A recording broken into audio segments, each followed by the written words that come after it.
महाराष्ट्रलाईव्ह.in इथे बातमी फक्त दाखवली जात नाही, ती लढली जाते। सबस्क्राइब करा, लाईक करा, शेअर करा, बेल आयकॉनला टच करा।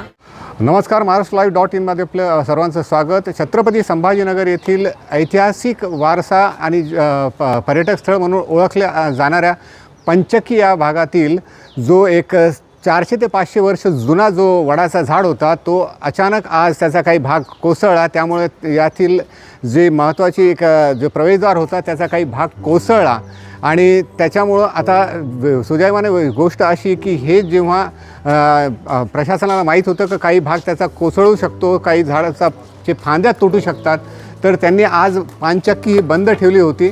त्यामुळे कोणत्याही प्रकारचा अनर्थ होण्यापासून टळला आणि कोणत्याही प्रकारे कोणालाही हानी झालेली नाही। प्रशासनाने जे चांगल्या प्रकारे जी या ठिकाणी सतर्कता दाखवली होती, त्यामुळे कोणत्याही प्रकारचं नुकसान झालं नसलं तरी ऐतिहासिक वारसा असलेल्या या झाडाचं मात्र एक मोठी फांदी तुटली आणि त्यामुळे तुम्ही जर बघितलं तर या ठिकाणी आपण बघू शकतो की ज्या पर्यटक या ठिकाणी येतात आणि काही खरेदी करतात, दुकानं बंद होत्या आणि पानचक्की प्रशासनाने ते बंद ठेवलं होतं। त्यामुळे कोणत्याही प्रकारचं नुकसान झालेलं नाही, परंतु हा जो ऐतिहासिक वारसा असलेला एक जो मोठा वटवृक्ष होता त्याची एक मोठी फांदी तुटली आहे आणि आता प्रशासन त्याला हटवण्याचं काम करणार आहे। परंतु हा जो झाड आहे हा इतका जसं हे स्थळ वारसा स्थळ आहे तसा हा झाडही वारसा स्थळ आहे।